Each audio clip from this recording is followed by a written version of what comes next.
ऊपर आश्रित। तो कोई कहे कि माँ ने जल चढ़ाया और माता के जल से देवराज ब्राह्मण को भगवान शंकर का भाग प्राप्त हो गया, शिव धाम मिल गया। परशु महापुराण की कथा कहती है, शंकर का चरित्र कहता है केवल माता का जल तो है। परशु महापुराण की कथा कहती है जब देवराज चोरी का धन लेकर शंकर के मंदिर में पहुंचा, जब देवराज चोरी का धन लेकर शिव के द्वार पर पहुंचा, तब देवराज ने देखा कि मंदिर के अंदर मुझे कंपन उत्पन्न हो रही है, ठंड लग रही है, बुखार पड़ रहा है, ताप पड़ रहा है, मैं बैठूं कहां, कहां बैठूं। कई लोगों की आदत होती है, कथा सुनने बैठेंगे ना, उसके पहले जहां बैठते ना,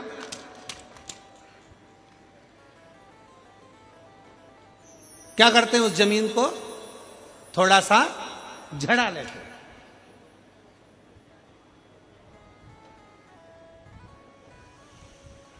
सफर कर रहे हैं बस में बैठते समय पहले बस की सीट को झड़ा ले।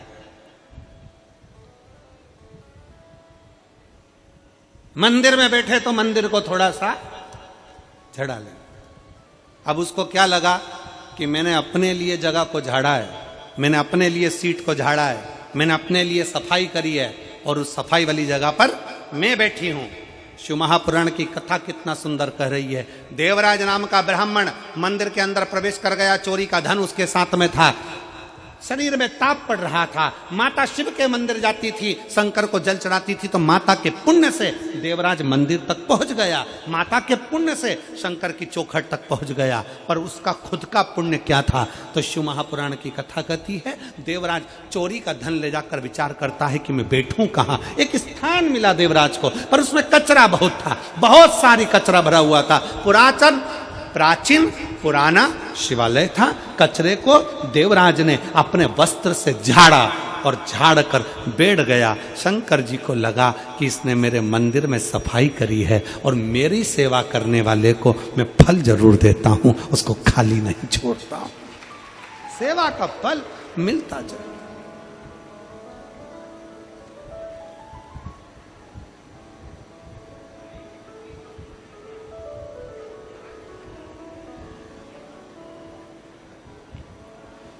सेवा का फल मिलता जरूर। उसने विचार कर लिया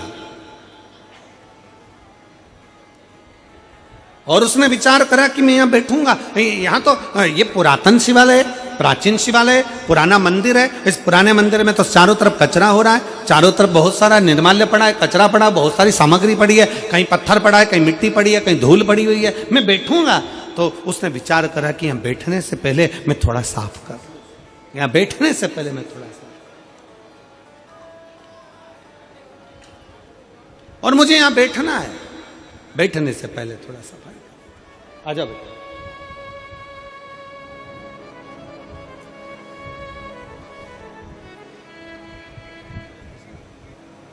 लिया उसका हाथ पकड़ो, स्टेप है, स्टेप है।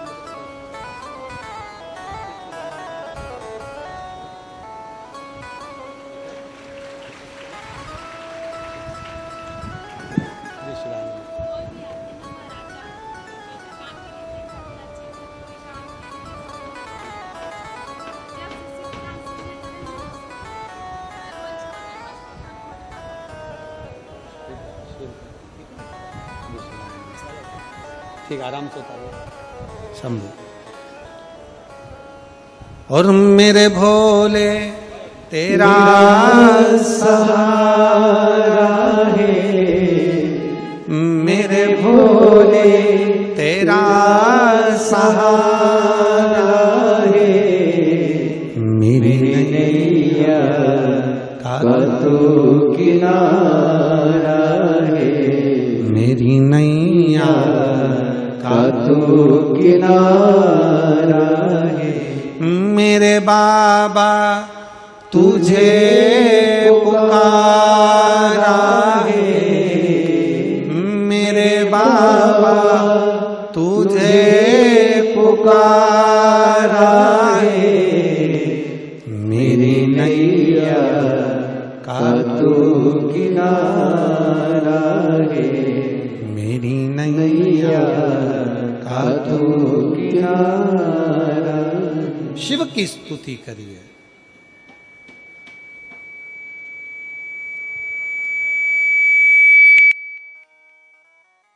आराधना, भगवान शिव की स्तुति। देवराज जगह को साफ कर जगह को साफ कर देवराज के। अब देवराज को लगा कि मैंने अपने लिए जगह साफ करी है, मुझे उसको लगा कि मैंने अपने लिए करी, पर शंकर जी को लगा कि इसने मेरे दरवाजे पर आकर झाड़ू लगा दिए। शिव को लगा इसने मेरा द्वार, मेरा मंदिर साफ कर दिया, मेरा फर्ज है इसको कुछ दूं। क्या दूं इसको?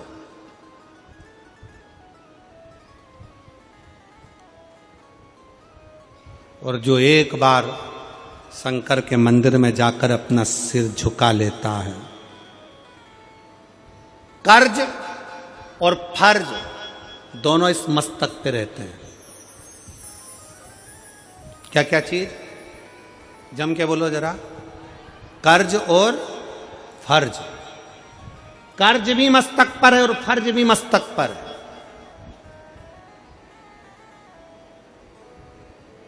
इसीलिए शिव महापुराण की कथा कहती है, जब आप लोग कथा के पंडाल से जाते हो ना, तो यहां पे मस्तक नवा कर प्रणाम कर कर थोड़ी सी रज को इतने शिव भक्तों की ना जाने कौन सी भक्ति इनके अंदर है, ना जाने इतने शिव भक्तों में कौन शंकर को अपने दिल में कैसे बिठाया हुआ है।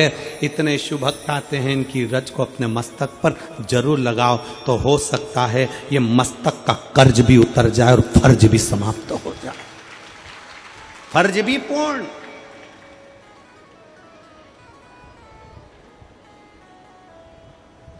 शंकर के मंदिर में जाकर जल का आचमन करते हो आप लोग? जम के बोलो जरा, करते हो? शंकर के मंदिर में जब जल का आचमन करते हो, जल अपने मस्तक पर छींटते हो, क्यों छींटते हो जल?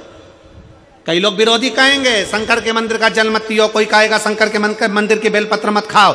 उनको कह देना एक बार शिव महापुराण की कथा का विद्येश्वर संहिता पढ़िए और विद्येश्वर संहिता का एक एक शब्द ध्यान से पढ़िए, और अगर संस्कृत में पढ़ना ना आए तो हिंदी की गीता प्रेस गोरखपुर की शिव पुराण को लेकर आओ, उस गीता प्रेस गोरखपुर की शिव पुराण का एक एक अध्याय पढ़ो, जिसमें तुम्हें मिलेगा शंकर का चढ़ा हुआ जल, शंकर का आचमन, शंकर का जल का आचमन कर लेने से ना जाने कितने पाप नष्ट हो जाते हैं। शंकर की बेलपत्र का मात्र सिर पर स्पर्श हो जाए, मस्तक से लग जाए, नेत्र से लग जाए और जिह्वा के अंदर प्रवेश कर जाए, ना जाने कितने कितने जंजाल छूट जाते हैं। शंकर का जरा सा प्रसाद अगर कोई दे दे, उस प्रसाद का मात्र दर्शन हो जाए तो ना जाने कोटि कोटि पाप समाप्त हो जाते हैं। तो शंकर का प्रसाद खा लेने से तो पुण्य की प्राप्ति है। शिव महापुराण की कथा कहती है शंकर का जल अगर मस्तक पर चढ़ जाए तो हमारा कर्ज और हमारा फर्ज दोनों ही समाप्ति पर चल जाता है, दोनों ही विराम पर चले जाते हैं। कर्ज भी पूर्ण होता है, फर्ज भी पूर्ण होता है। और अगर कर्ज पूर्ण, एक पत्र है